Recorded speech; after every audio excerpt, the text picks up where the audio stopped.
حضرت نوح علیہ السلام کی قوم کا، یہ سب کے ذکر آئے ہوئے ہیں۔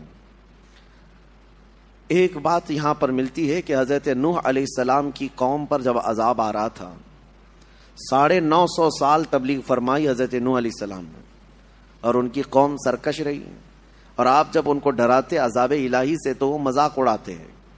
فَأْتِنَا بِمَا تَعِدُنَا، جس چیز کا تم وعدہ کرتے ہو لا کر کے دکھاؤ عذاب کیسا ہوتا ہے۔ تو حضرت نوح علیہ السلام نے اللہ کی بارگاہ میں عرض کیا کہ مولا یہ میری ہر گھڑی ہجو کرتے ہیں اور چیلنج کرتے ہیں عذاب کے لیے۔ تو اللہ تعالیٰ نے فرمایا نوح تم اپنی کشتی بناؤ سوکھے میں، جبکہ کوئی آس پاس میں کوئی ندی دریا نہیں ہے، لیکن کشتی بنانے کا حکم ہوا۔ آپ نے ایک بہت بڑے سائز کی کشتی بنائی جس میں صرف ایمان والے سوار تھے، اور ہر جانور جتنے بھی اس وقت موجود تھے ان جانوروں کا ایک ایک جوڑا اس میں لے لیا گیا تھا۔ 3 منزلیں کی وہ کشتی تھی، لکڑی کی بنائی ہوئی۔ اس وقت بھی ان کی قوم مذاق اڑا رہی تھی نوح علیہ السلام کے متعلق کہ ان کا دماغ نکل گیا ہے، ذہن توازن کھو گیا ہے، یہ سوکھے میدان میں اتنی بڑی کشتی بنا رہے ہیں، آخر اس کو اٹھا کر لے جائے گا کون سمندر تک اگر ان کو جانا بھی ہے سفر پہ تو۔ لیکن اس کے بعد وہ دن آیا جو عذاب الہی کا تھا، بارش شروع ہوئی، اور بارش کے متعلق قرآن میں اللہ فرماتا ہے ہم نے آسمانوں کے سارے دروازے کھول دیے اور زمین کے سارے سوتے پھاڑ دیے۔ زمین بھی پانی اگل رہی تھی، آسمان بھی پانی برسا رہا تھا، یہاں تک کہ پانی بھرتا گیا روئے زمین پر کوئی پہاڑ بھی باقی نہیں رہا جو ڈوبنے سے باقی رہا ہو، سب ڈوب چکے تھے۔ اب اس میں حضرت نوح علیہ السلام کی بیوی نافرمان تھی، کافرہ تھی۔ حضرت نوح علیہ السلام اللہ کے نبی ہیں، لیکن بیوی ان کی سرکش تھی، نافرمان تھی، کافروں کی مدد بھی کرتی تھی۔ اسی طرح لوط علیہ السلام کی بیوی بھی سخت بدکار تھی، گنہگار تھی اور کافرہ تھی۔ 2 نبیوں کا ذکر اس میں اس سے قبل بھی آیا، اور آگے بھی آپ دیکھیں گے کہ اللہ تعالیٰ نے ان دونوں عورتوں کی مثال بھی بیان فرمائی ہے 29ویں پارے میں۔ حضرت نوح علیہ السلام کی بیوی ان پر کبھی ایمان نہ لائی، اور ان کا ایک بیٹا تھا حضرت نوح علیہ السلام کا، وہ بھی آپ پر ایمان نہیں لایا۔ اب جب بارش آنے لگی بہت تیز اور پانی بھرنے لگا، کشتی تیرنے لگ گئی، تو ایک پدری محبت ہوتی ہے جس کو کہتے ہیں شفقت پدری، یعنی باپ کی محبت اپنے بیٹے کے لیے ہر ایک کے دل میں کچھ نہ کچھ ہوتی ہے، چاہے کیسا بھی بیٹا ہو۔ تو حضرت نوح علیہ السلام پکارنے لگے اس کو کہ بیٹا آ جا میری کشتی میں، تو بچ جائے گا۔ تو وہ ڈھیٹ بن کر کے اکڑتا رہا اور کہا میں اونچے پہاڑ پر چڑھ جاؤں گا، مجھے تمہاری کشتی کی ضرورت نہیں، اپنے باپ کے خلاف گیا۔ تو حضرت نوح علیہ السلام کو غم ہوا کہ میرا بیٹا میری مانتا نہیں ہے، میرے خلاف ہے۔ توجہ، اللہ کے نبی کو حکم کیا ہوا؟ اللہ نے فرمایا قال یا نوح انہ لیس من اہلک، اے نوح وہ آپ کی اولاد میں سے ہے ہی نہیں، آپ کیوں غم کرتے ہیں اس بات کا؟ انہ عمل غیر صالح فلا تسألنی ما لیس لک به علم انی اعیذک ان تکون من الجاہلین۔ حضرت نوح علیہ السلام کو تنبیہ کی گئی، اللہ کی طرف سے تنبیہ آئی آپ اس چیز کا سوال نہ کریں۔ وہ اللہ کی بارگاہ میں مانگ رہے تھے کہ مولا میرے اہل کو بچا لے، میرے اولاد کو بچا لے۔ پورا واقعہ اس میں موجود ہے کہ جب اللہ کے نبی کشتی پر سوار ہوئے تو کہا یا بنی ارکب معنا ولا تکن مع الکافرین، بیٹا آ جا کافروں کے ساتھ مت جا۔ قال سآوی الی الجبل یعصمنی من الماء، میں اونچے پہاڑ پر چڑھ جاؤں گا، مجھے پانی سے کوئی چیز نہیں چھو بھی نہیں پائے گی۔ اللہ نے فرمایا کہ پھر حضرت نوح علیہ السلام نے اس سے پکار کر کہا لا عاصم اليوم، تجھے پتا نہیں آج کوئی بچانے والا نہیں ہے، یہ عذاب کا دن ہے، انہ من امر اللہ، یہ اللہ کا حکم ہے۔ لیکن پھر بھی وہ نہ مانا، ہلاک ہو گیا، پانی میں ڈوب گیا، ختم ہو گیا۔ تو پھر نوح علیہ السلام کو جو بیٹے کی محبت تھی اس پر اللہ نے تنبیہ فرمائی کہ وہ آپ کی اولاد میں سے ہے ہی نہیں۔ پتہ یہ چلا کہ نبی کا نافرمان ہو تو اولاد میں سے ہو کر بھی وہ نہ کے برابر ہوتا ہے، نہ کے برابر ہے۔ اگر کافر ہے تو اس کا نسب ختم ہو گیا، اس کا نسب ختم ہو گیا۔ ہاں نبی کے اولاد میں سے وہی ہوں گے جو ایمان والے ہوں گے، ایمان والوں کو ہی آل بھی کہا جائے گا، اہل بھی کہا جائے گا، ایمان والے ہوں، ورنہ نسب ختم ہو جاتا ہے۔ عزیزان گرامی، اس میں مثال ایک یہ بھی ہے، اس میں جو ہے بیٹا اگر بدکار اور کافر نکلا تو اس میں باپ کا قصور نہیں ہے. حضرت نوح علیہ السلام کی اس میں خطا نہیں، وہ نبی ہیں، وہ اللہ کی مصلحت تھی. لیکن بسا اوقات ایسا بھی ہوا ہے کہ حضرت اکرمہ رضی اللہ تعالیٰ عنہ، جانتے ہیں آپ، صحابی رسول ہیں، نبی پاک صلی اللہ تعالیٰ علیہ وسلم کے صحابی حضرت اکرمہ، عاشق بھی اور کئی جنگوں میں شرکت بھی فرمائی ہے. لیکن یہ بیٹے کس کے ہیں؟ ابو جہل کے. باپ ابو جہل ہے، دشمنی میں مر گیا حضور کے، لیکن بیٹا صحابی رسول ہے، نبی پاک صلی اللہ تعالیٰ علیہ وسلم کے سچے صحابہ میں سے. تو یہ جو معاملات ہیں دنیا میں چلتے رہیں گے. کبھی ولی کے پیٹ سے بدکار پیدا ہوا اور کبھی گنہگار کے اولاد میں اللہ صالحین پیدا کرے.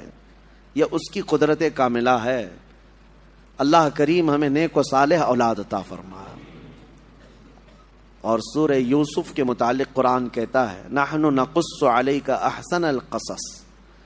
قرآن میں جو ہے 1/3 حصہ قرآن کا واقعات ہیں پچھلے امتوں کے. 1/3 اس میں پچھلی امتوں کے واقعات، پچھلے نبیوں کے واقعات عبرت کے لیے بتائے جاتے ہیں. لیکن ان تمام واقعات میں جتنے بھی قرآن نے بیان کیے، قرآن کہتا ہے سورہ یوسف کے شروع میں اے محبوب ہم آپ کو سب سے بہترین قصہ سناتے ہیں. اللہ فرما رہا ہے سب سے بہترین قصہ کس کا؟ یوسف علیہ السلام کا. پوری زندگی ہے ان کی اس میں، سورہ یوسف میں، ان کی پیدائش کے وقت سے لے کر، یعنی شروع سے ان کے احوال سے لے کر ان کے اخیر عمر تک کے احوال اس سورہ میں آ گئے ہیں. یوسف علیہ السلام بیٹے تھے یعقوب علیہ السلام کی. یعقوب علیہ السلام اللہ کے نبی ہیں جن کو اسرائیل کہا گیا ہے، جن کے نام سے آج اسرائیل ملک بھی بنا ہوا ہے. اسرائیل ان کا نام ہے، حضرت یعقوب علیہ السلام کا.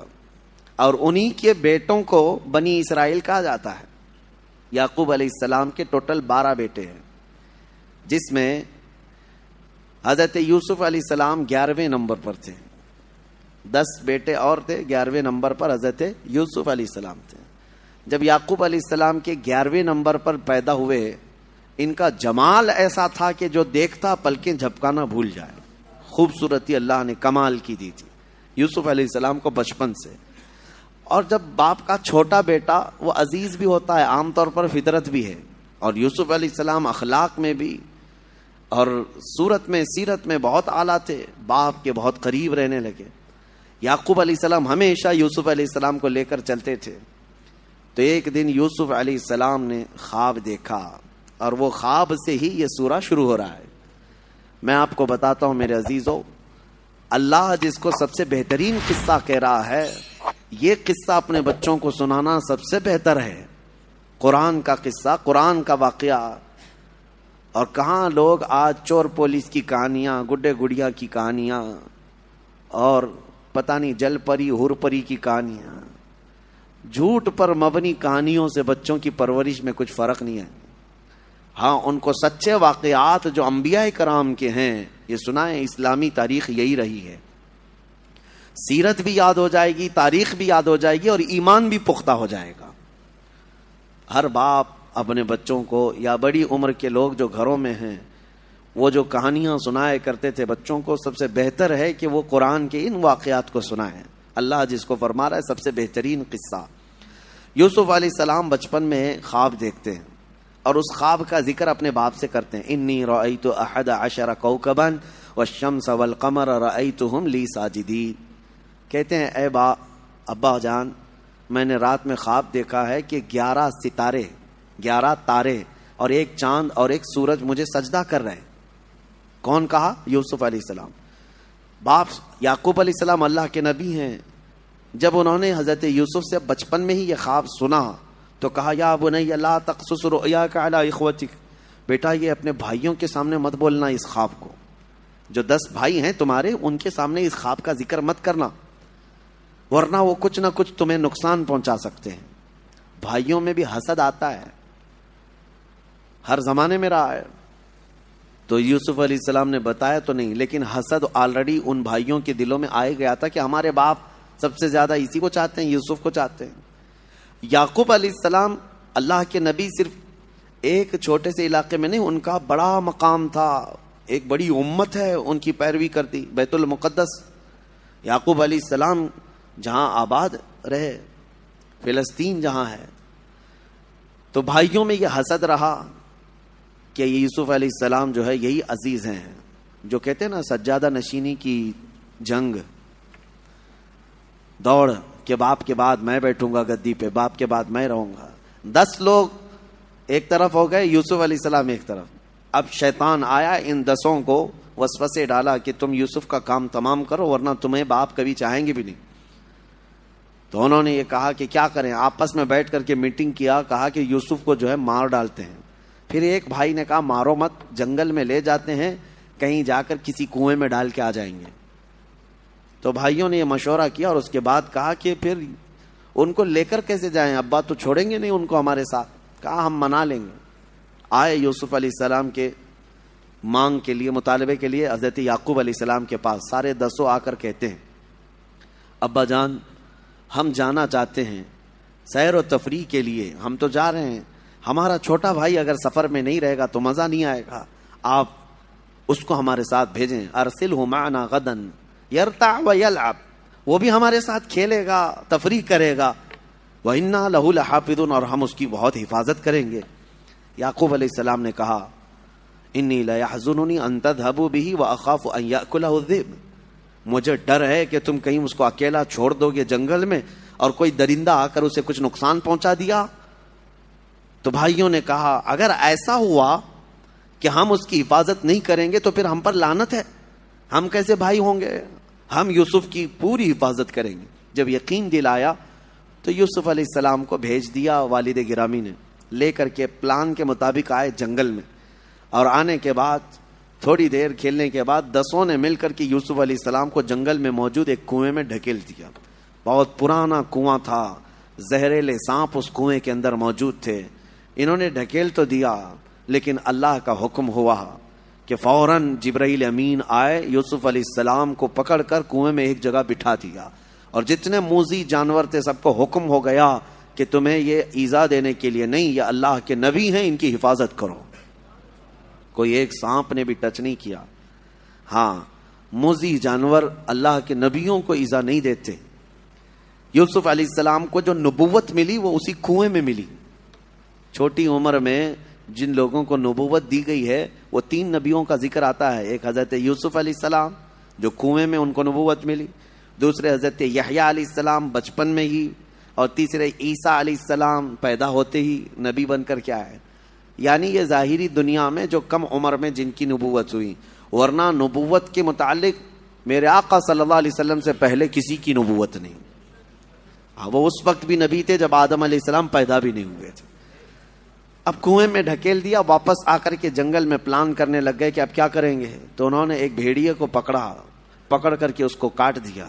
کاٹ کر اس کا خون، یوسف علیہ السلام کا جبہ نکال کر اس کو خون لگا دیا جگہ جگہ.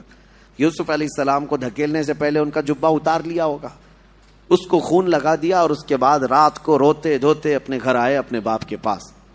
وَجَاءُوا عَلَىٰ قَمِيصِهِ بِدَمٍ كَذِبٍ، جھوٹے خون کے ساتھ آئے باپ کے پاس اور پھر رونے لگے. قالوا یا ابانا انا ذهبنا ونستبق وتركنا يوسف عند متاعنا فاكله الذئب. ابا جان ہم کھیل رہے تھے، ہمارے سامان کے پاس یوسف کو بٹھائے تھے ہم، اور ہم کھیل میں مصروف تھے. اچانک ایک بھیڑیا آیا اور یوسف کو کھا گیا، لے چلا گیا. آپ کو یقین نہیں آئے گا. وما انت بمؤمن لنا، آپ ہم پر یقین نہیں کریں گے، ہمیں پتا ہے، لیکن دیکھیے یہ ہم جبہ لے آئے ہیں. وجاءوا علی قمیصہ بدم کذب، یہ خون لگا ہوا ان کا قمیص ہے یوسف علیہ السلام. تو حضرت یعقوب علیہ السلام کہنے لگے مجھے پہلے سے معلوم تھا کہ اس طرح کا حادثہ ہو جائے گا. واللہ المستعان، اب اللہ ہی مددگار ہے. فصبر جمیل، صبر سب سے بہتر ہے. یوسف علیہ السلام کے جانے کے بعد یعقوب علیہ السلام ان کے غم میں بہت روئے.